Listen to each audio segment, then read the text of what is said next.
जी आयशा आप स्टार्ट कर दें, जल्दी करें आप। मैम ये मुझे अलाउ कर दें, मैं स्क्रीन शेयर करूं? जी जी मैं वही करने लगी हूँ।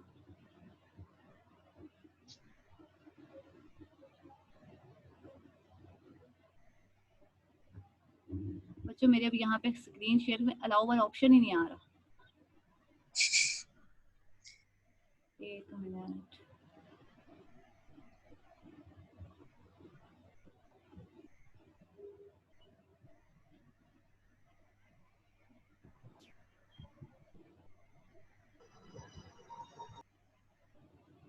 आयशा आप ऐसे ही स्टार्ट करें, मैं शेयर कर देती हूँ यहाँ से, मेरे साथ ऑप्शन नहीं आ रहा। चलिए मैम कर दें। कर दिया उसको, चले आप स्टार्ट करें तब तक। मैम फिर मैं मोबाइल में मैंने खोला है, तो मैं फिर इसको पीछे करके उधर से अपनी स्लाइड्स खोल लूं? जी जी जी आप खोलें खोलें। Okay ma'am. आयशा तुम अपने से कर लो, क्योंकि मैम को मैंने सेंड की थी तो मेरे से हो नहीं रही थी, मैम ने शेयर की। हाँ मैं करने लगी हूँ, कर लिया।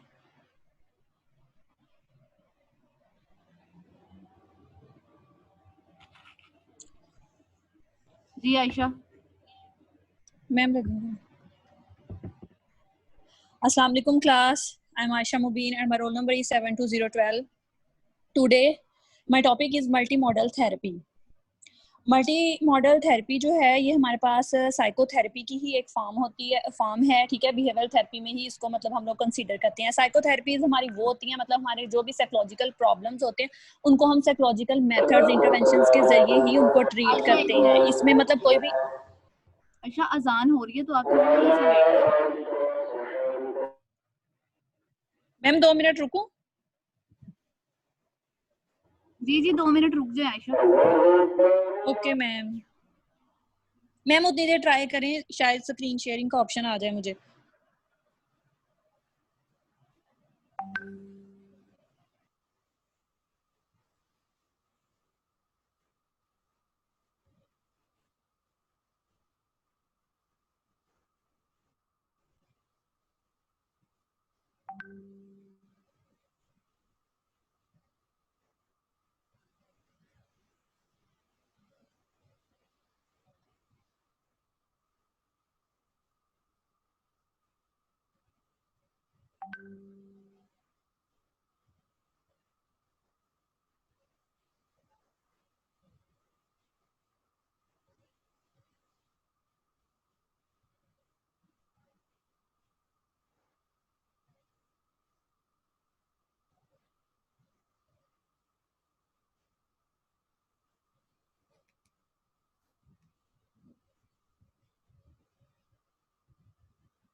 जी आयशा जी हो जाए स्टार्ट।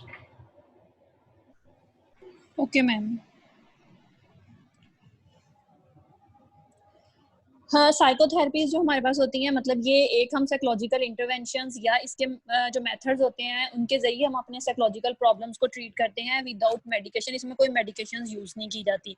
तो मल्टी मॉडल थेरेपी जो है वो सबसे पहले जो थी वो आर्नल्ड डेजरस ने इसको डेवलप किया था, और इसको डेवलप करने की वजह उसकी ये थी कि उसने ये नोट किया था कि सीबीटी जो है ना, मतलब बिहेवियर थेरेपीज में सीबीटी जो है ये काफ़ी जगह पे ट्रीटमेंट में डिप्रेशन या एंजाइटी को ट्रीट करते हुए ऐसे मतलब इसे इश्यूज आते हैं जहां पर ये अपने प्रॉब्लम को मतलब अच्छे तरीके से ओवरकम नहीं कर सकती, मतलब ये रिलैप्स कर जाती है सम पॉइंट्स पे।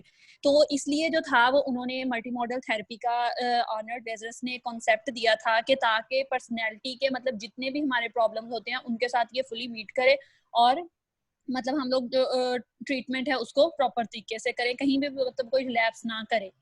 मल्टी मॉडल थेरेपी का जो मेन मतलब फोकस होता है वो इस चीज पे होता है कि जो भी साइकोलॉजिकल प्रॉब्लम्स आ रहे हैं ना, जिसमें भी पेशेंट जो है या कोई भी पर्सन जो है वो सफर कर रहा होता है, उसको जो है वो रिड्यूस करते हैं, उसको कम करते हैं। और ये ज्यादा कॉन्सेंट्रेट जो करती है वो पर्सनल ग्रोथ पे करती है, क्योंकि इसमें पर्सनैलिटी की 7 मोडेलिटीज को काउंट किया जाता है, उसी को देखा जाता है और उसी के थ्रू जो है वो आगे हम लोग ट्रीटमेंट करते हैं। तो इसीलिए इसमें पर्सनल ग्रोथ पे जो है वो ज्यादा फोकस किया जाता है और उसकी ग्रोथ को जो है वो पॉसिबल बनाया जाता है तेज से तेज। हम लोग मल्टी मॉडल थेरेपी के जरिए जो है वो मतलब कोई भी क्लाइंट है मतलब साइकोलॉजिकल प्रॉब्लम में सफर कर रहा है, तो उसका जो है वो उसकी पर्सनैलिटी को, उसके सोशल इन्वायरमेंट को, उसका सोसाइटी में मतलब सारा जो है उसको एक कॉम्प्रिहेंसिव वे में जो है ना वो हम लोग अंडरस्टैंड करते हैं। आयशा सिर्फ लेजरस का जो मल्टी यस मैम जल्दी करें, 5 मिनट है आपके पास।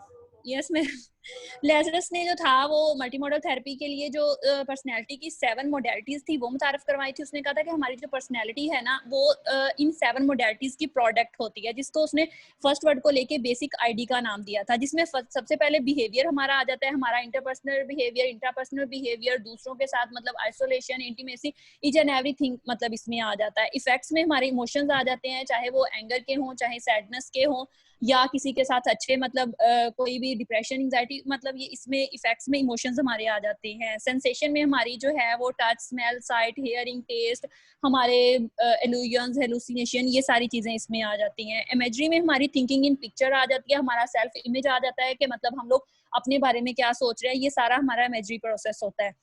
कॉग्निशन जो होती है उसमें हमारे थिंकिंग इन वर्ड्स आ जाते हैं, हमारे बिलीफ्स आ जाते हैं, हमारे एटीट्यूड्स आ जाते हैं, हमारी ओपिनियन, हमारे थिंकिंग स्टाइल कि हम लोग किस तरीके से सोच रहे हैं, नेगेटिव में जा रहे हैं, पॉजिटिव में जा रहे हैं, कंस्ट्रक्टिव में जा रहे हैं, डिस्ट्रक्टिव में जा रहे हैं, ये सारा आ जाता है। इंटरपर्सनल ये आ जाता है कि हमारा दूसरों के साथ या सोसाइटी के साथ हमारा लिंक किस तरह का है, हम लोग मतलब उनके साथ हमारा बिहेवियर या हमारे रिलेशंस कैसे हैं।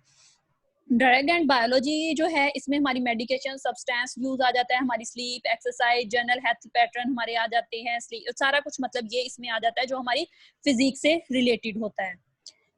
हमारा जो बेसिक कॉन्सेप्ट इस थ्योरी का ये है कि इसमें हम लोग मतलब पर्सनैलिटीज की जितनी भी मोडेलिटीज है ना उनके बारे में जानते हैं, ठीक है। हर पर्सन जो है वो अपनी जिंदगी में जितने भी एक्सपीरियंसेस करता है ना वो इन्हीं 7 मोडेलिटीज के अंदर अंदर करता है। कोई हमारा फिनोमिना है, कोई एक्शन है, हर चीज को अगर हम कैटेगराइज करेंगे तो इन्हीं 7 में कहीं ना कहीं वो फॉल करेगा।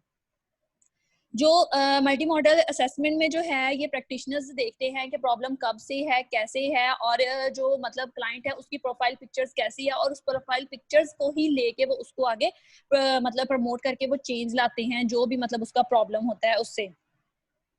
मल्टी मॉडल थेरेपी को जो है वो कोई भी मतलब प्रैक्टिशनर है वो दो मतलब मैम उसमें वेज में करता है। एक तो या तो वो मतलब उसको इंटरव्यू के जरिए इंटरव्यूइंग द क्लाइंट करता है, और दूसरा जो है वो क्वेश्चनियर के जरिए जो है ना वो उसका सारा बायोडेटा या उसको कंप्लीट करता है। और जो क्वेश्चनियर हमारे पास होता है इसको multi modal life history inventory के तौर पे जो है वो जाना जाता है। इसमें हमारी multi modal life history inventory का जो क्वेश्चनियर होता है वो 5 क्वेश्चंस पे होता है। सबसे पहले जो आ जाता है वो जनरल इन्फॉर्मेशन होती है, second personal and social history होती है, third description of presenting problem होती है, फोर्थ जो है एक्सपेक्टेशंस रिगार्डिंग थेरेपी होता है, और फिफ्थ पे जो है वो modality analysis of current problem होता है। जनरल इन्फॉर्मेशन में क्लाइंट का नेम, एड्रेस वगैरह, डेट ऑफ बर्थ इसका लिया जाता है। करंट एंड पास्ट एम्प्लॉयमेंट ली जाती है कि अगर वो कहीं काम कर रहा था, या उसकी जो है वो हॉबीज, ईच एंड एवरीथिंग आ जाता है। उसकी लिविंग सिचुएशन ली जाती है कि उसका स्टेटस क्या है, वो किस किस्म के जो है वो कंडीशन में या हालात में वो सरवाइव कर रहा है। उसकी अगर कोई भी मेंटल हेल्थ प्रॉब्लम की कोई भी मतलब हिस्ट्री है फैमिली में से, माँ बाप से या किसी में से, वो उसकी ली जाती है। और उसका देखा जाता है कि उसने कोई भी सुसाइड अटेम्प्ट की है या नहीं की, ठीक है। यह आ जाता है पर्सनल एंड सोशल हिस्ट्री में उसका जो है पेरेंट्स एंड सिबलिंग्स के साथ उसका क्वेश्चन किया जाता है वो कैसे हैं, उनके साथ उनका बिहेवियर कैसा है, पेरेंट्स का जो है वो क्लाइंट के साथ बिहेवियर कैसा है, उनका एटीट्यूड कैसा है, अगर वो कोई गलत काम या अच्छा काम करते हैं तो एप्रिसिएशन या पनिशमेंट किस लिंक में आती है, या उनके घर का माहौल कैसा है, पेरेंट्स की एजुकेशन किस हिसाब की है, या उसको चाइल्डहुड में कोई प्रॉब्लम्स अगर हुए हैं तो वो कैसे थे, तो पेरेंट्स का उसके साथ रवैया क्या था, और अगर वो कोई मतलब सब्सटेंस यूज कर रहा है तो वो किस किस्म का है। तो ये सारी इसमें आ जाते हैं। डिस्क्रिप्शन ऑफ प्रेजेंटिंग प्रॉब्लम मतलब उसका जो प्रॉब्लम होता है जिसके लिए वो आया होता है उसके बारे में पूछा जाता है, उसकी सीवियरिटी के बारे में पूछा जाता है कि कब से है, कैसे और कितना मतलब इसकी इंटेंसिटी क्या है और कब ये स्टार्ट हुआ था, और इसको क्लाइंट ने इसको ओवरकम करने की या इसको खत्म करने की कोशिश की है या नहीं, ये आ जाता है। एक्सपेक्टेशन रिगार्डिंग थेरेपी में आ जाता है कि मतलब जो क्लाइंट हमारे पास आया है वो थेरेपी के बारे में क्या सोच रहा है, कि वो क्या सोच रहा है कि अगर ये थेरेपी उस पर अप्लाई की जाएगी तो क्या उसे फायदा होगा, मतलब उसका माइंडसेट जो है वो देखा जाता है, और ये कब तक जारी रहेगी, और उसको मतलब क्लाइंट की नजर में देखा जाता है कि एक थेरेपिस्ट की जो है वो कौन सी कैरेक्टरिस्टिक होनी चाहिए, एक आइडियल थेरेपिस्ट होता है वो कैसा होता है और कैसी वो थेरेपी जो है वो कंडक्ट करता है। Modality analysis of current problem में आ जाता है कि जो करंट प्रॉब्लम पेशेंट का या क्लाइंट का चल रहा होता है उसको एनालिसिस करने का ये तरीका होता है। इसमें जो है वो क्लाइंट प्रोवाइड करता है अपने प्रॉब्लम की इंफॉर्मेशन देता है, और इसमें 7 मोडेलिटीज को कवर किया जाता है। इसमें सारे मतलब फीलिंग ब्लैंक्स होते हैं, रेटिंग स्केल्स होते हैं, चेकलिस्ट होती है, मतलब इसमें सम टाइप क्वेश्चंस होते हैं जो कि मतलब इन सारे एरियाज को मेजर कर रहे होते हैं। और आगे जो फाइनल पेज ऑफ इन्वेंट्री होता है इसमें क्लाइंट से पूछा जाता है कि आपके साथ माजी में या हाल में कोई भी ऐसा वाकया हुआ है जो आपको लगता है कि ये सिग्निफिकेंट है, मतलब कुछ अनएक्सपेक्टेड कुछ इस टाइप का, ये चीजें इसमें आ जाती हैं।